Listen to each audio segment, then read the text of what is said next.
नमस्कारम everyone, welcome back to our channel Baat Pate की। मैं हूं दीपा। आज के समय में हम अपनी हेल्थ को लेके बहुत ही अवेयर हो रहे हैं। धीरे धीरे जैसे जैसे अवेयरनेस बढ़ रही है, हम अपनी लाइफस्टाइल में ऐसे फूड लेके आ रहे हैं जो हमारी हेल्थ को बढ़ाए। जैसे कि अब हम सब जानते हैं कि चीनी, शुगर हमारी हेल्थ के लिए अच्छी नहीं होती, तो हम ऑल्टरनेटिव ऑप्शंस यूज़ करते हैं, जैसे कि जैगरी हो गई, हनी हो गया। अब अगर हनी की बात करें तो कई बार अवेयरनेस ना होने की वजह से हनी हमारे लिए फ़ायदा करने की बजाय नुकसान कर सकता है। तो आज की वीडियो में कुछ ऐसे पॉइंट्स मैं आपको बताऊंगी जो आपको जानना बहुत ज़्यादा ज़रूरी है, क्योंकि जिस तरह से हम हनी कंज्यूम करते हैं वो हमारे लिए पॉइजनस भी हो सकता है, और शहद या हनी से रिलेटेड कुछ पॉइंट्स हमें जानना बहुत ज़रूरी है। अदरवाइज़ हनी का फ़ायदा होने की बजाय हमें नुकसान हो जाता है। तो जैसे कि शहद को गर्म पानी में नहीं ऐड करना चाहिए, और इसी तरह के कॉन्सेप्ट्स आपने और भी बहुत जगह सुना होगा। तो आज हम इसके बारे में थोड़ा डिटेल में समझेंगे और इसका रीज़न समझेंगे, और ये भी जानेंगे कि आखिर कितने टेम्परेचर तक हमें शहद को पानी में या मिल्क में, किस टेम्परेचर तक अलाउड है कि हम शहद को गर्म पानी में ऐड कर सकते हैं। तो जब भी शहद को हीट किया जाता है तो उसके अंदर बहुत सारे नेचुरली प्रेजेंट एंजाइम्स होते हैं जो कि डिग्रेड हो जाते हैं, तो उससे शहद की जो पोटेंसी है वो ख़त्म हो जाती है। इसके साथ साथ शहद में कुछ ऐसी शुगर प्रेजेंट होती है जो कि हीट करने पर 5 हाइड्रोक्सी मिथाइल फरफ्यूरल में कन्वर्ट हो जाती है। अब ये 5 हाइड्रोक्सी मिथाइल फरफ्यूरल HMF एक ऐसा पॉइजनस सब्सटेंस है जो कि साइटोटॉक्सिक होता है, म्यूटाजेंट होता है, कार्सिनोजेनिक होता है और जीनोटॉक्सिक होता है। अब यहाँ पे एक ज़रूरी बात समझने की ये है कि HMF शहद में नेचुरली प्रेजेंट होता है, तो 20 डिग्री सेल्सियस से अबाव ही HMF बनना स्टार्ट हो जाता है, लेकिन एक लिमिट होती है। 40 mg पर kg HMF अगर प्रेजेंट होता है शहद में तो वो एक लिमिट होती है, उससे ऊपर अगर प्रेजेंट होता है तो वो हमारे लिए बहुत ज़्यादा पॉइजनस होता है। तो ये जो चीज़ आइडेंटिफाई की गई सबसे पहले इस तरह से की गई कि जो बी हाइव होती है, जब उसमें से शहद निकाला जाता था तो उससे पहले जो बीज होती थी उन्हें काम करने के लिए शहद को पानी में डिज़ोल्व करके उनमें स्प्रे कर दिया जाता था, हाइव पे स्प्रे कर दिया जाता था, जिससे जो भी बीज होती थी वो काम डाउन हो जाती थी। और इसी दौरान एक बार ये देखा गया कि जब शहद के पानी को गर्म करके उन बीज पे स्प्रे किया गया तो वो सारी की सारी जो बीज थी वो उसी समय पर मर गई। तो यहाँ पे ये आइडेंटिफाई हुआ कि जब भी शहद को हीट किया जाता है तो उसमें बहुत ज़्यादा पॉइजनस और टॉक्सिक सब्सटेंस रिलीज़ होता है, जो कि ऑन द स्पॉट बहुत ही डेडली और पॉइजनस होता है और ऑन द स्पॉट बीज को किल कर देता है, और उसी तरह से वो ह्यूमन बॉडी में भी रिएक्ट करता है। तो यहाँ पे इस कॉन्सेप्ट को अगर हम सिंप्लीफाई करते हैं तो हमें ये समझ में आता है कि 100 डिग्री सेल्सियस पे अगर हम शहद ऐड करते हैं, पानी या दूध में अगर हम शहद ऐड करते हैं, तो वो एक्सट्रीमली पॉइजनस होता है हमारे लिए।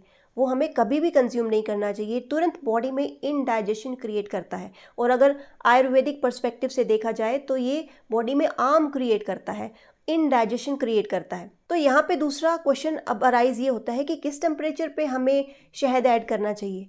तो जब भी आप पानी बॉईल करते हैं, दूध को बॉईल करते हैं, तो जब भी लगभग वो ठंडा होने के बाद 60 डिग्री सेल्सियस पे आ जाता है, उस समय पे आप उसमें शहद ऐड कर सकते हैं, क्योंकि तब वो हमारे लिए पॉइजनस नहीं होता, क्योंकि HMF शहद में बनना एक नेचुरल टेंडेंसी है। 20 डिग्री सेल्सियस से, जैसे मैंने आपको पहले बताया, HMF बनना स्टार्ट हो जाता है, और जो भी बी हाइव्स होते हैं जो पेड़ों पे लगे होते हैं या बिल्डिंग्स पे बन जाते हैं, तो जो हमारा सराउंडिंग का टेम्परेचर है वो भी तो 47, आजकल बहुत ज़्यादा हीट होती है, 47-50 डिग्री पहुंच जाता है। तो हमारे नेचर में या सराउंडिंग में 40 डिग्री सेल्सियस या 50 डिग्री सेल्सियस टेम्परेचर रीच हो जाता है, तो बी हाइव्स में भी तो वो टेम्परेचर आएगा ही। तो उस समय पर भी जो बी हाइव्स में नेचुरली शहद प्रेजेंट होता है उसमें भी HMF नेचुरली बन रहा होता है, लेकिन वो HMF बीज को नुकसान नहीं करता। इसके साथ साथ अगर आपको पता चले कि आप जो शहद कंज्यूम कर रहे हैं वो ऑलरेडी हीटेड है, क्योंकि मार्केट में मोस्टली जो हनी आपको मिल रहा है, इवन बड़ी बड़ी कंपनीज जैसे कि डाबर है, आप जो शहद उनका कंज्यूम कर रहे हैं वो ऑलरेडी हीटेड होता है। उसका रीज़न ये है कि जब भी हनी को बी हाइव से निकाला जाता है तो उसके अंदर बहुत सारे पोलन्स होते हैं और बहुत सारा बी हाइव का भी मैटर होता है, तो उन सब को निकालने के लिए शहद को हीट करना पड़ता है ताकि उसकी विस्कोसिटी रिड्यूस हो जाए, थोड़ा सा वो पतला हो जाए और उसको उस समय पे वो छान सकते हैं। तो लगभग 50 से 55 डिग्री सेल्सियस के बीच में शहद को हीट किया जाता है ताकि उसे छान सके और वो फिल्टर हो सके अच्छे से। इसके साथ साथ एक और रीज़न भी ये होता है कि उसे हीट किया जाता है क्योंकि वो क्रिस्टलाइज ना हो पाए, क्योंकि शहद में अगर एक पार्टिकल भी रह जाए तो उससे क्या होता है कि क्रिस्टलाइजेशन का प्रोसेस शुरू हो जाता है और शहद के अंदर क्रिस्टल्स फॉर्म होने लगते हैं। यूजुअली आपने देखा है कि शहद के अंदर आपको क्रिस्टल फॉर्मेशन दिखने लगेगी। सर्दियों का जब समय आता है तो उस समय पे आपको शहद में क्रिस्टल फॉर्म होते दिखेंगे। वो शहद का एक नेचुरल प्रोसेस है और जब भी शहद बहुत ज़्यादा पुराना हो जाएगा तो आप देखेंगे वो क्रिस्टल्स अपने आप डिज़ोल्व हो जाते हैं।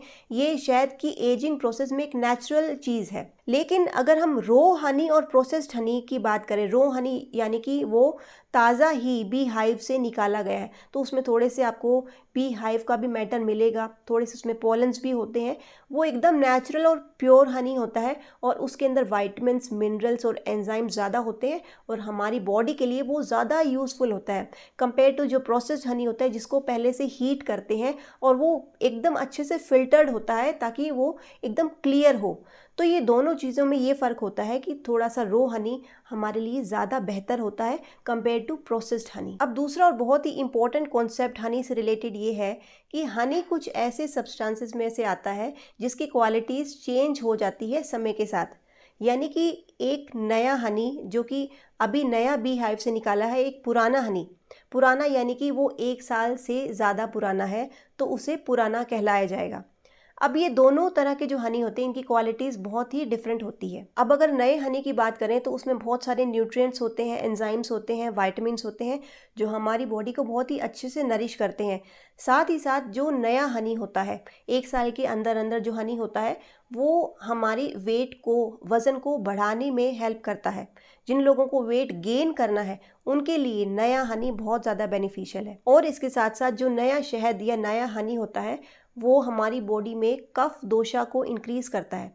तो यानी कि मोस्टली हमने देखा है कि घरों में जब भी सर्दी खांसी ज़ुकाम हो जाता है तो हम शहद में सीतोपलादी चूर्ण मिला के दे देते हैं बच्चों को। तो जो नया शहद होता है वो कफ को इंक्रीज़ करता है। ये चीज़ इंपॉर्टेंट है नोट करने की। तो जब भी आप अपने घरों में शहद का इस्तेमाल करें तो इस चीज़ का ध्यान रखें कि नए शहद को इस्तेमाल ना करें। 1 साल से पुराना शहद हो उसे ही इस्तेमाल करें। नया शहद जो है वो कफ दोषा को इंक्रीज़ करता है और जो पुराना शहद होता है 1 साल के बाद वो कफ दोषा को हील करने में बहुत ज़्यादा हेल्पफुल रहता है। हनी की एक बहुत ही अच्छी प्रॉपर्टी होती है कि हमारी बॉडी में पेनिट्रेट बहुत ही अच्छे से करता है। जैसे कि शहद को बहुत सारी चीज़ों में ऐड किया जाता है, च्यवनप्राश में ऐड किया जाता है या फिर सीतोपलादी चूर्ण हो गया या बहुत सारी त्रिफला चूर्ण हो गया। इस तरह के आयुर्वेदिक जो भी मेडिसिन होती है इसमें शहद को ऐड किया जाता है क्योंकि शहद जो है बाकी सारी मेडिसिन्स को बॉडी के अंदर पेनिट्रेट करवाने में बहुत ज़्यादा हेल्पफुल रहता है।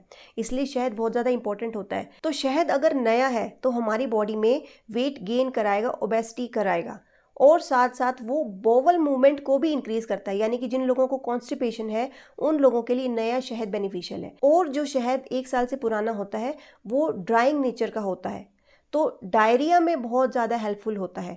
जहाँ पे जो नया शहद होता है वो कॉन्स्टिपेशन में हेल्प करता है, जो पुराना शहद होता है वो डायरिया जैसी प्रॉब्लम में हेल्प करता है और वेट लॉस में भी हेल्प करता है। जो पुराना शहद होता है उसकी स्क्रैपिंग क्वालिटी होती है, वो कोलेस्ट्रॉल को रिमूव करता है, फैट को स्क्रैप करके रिमूव करता है। इसके साथ साथ जो सिस्ट की प्रॉब्लम होती है उसमें बहुत ज़्यादा हेल्पफुल होता है। जो पुराना शहद होता है वो पीसीओडी की प्रॉब्लम में बहुत हेल्पफुल होता है, ट्यूमर जैसी प्रॉब्लम में बहुत हेल्पफुल होता है।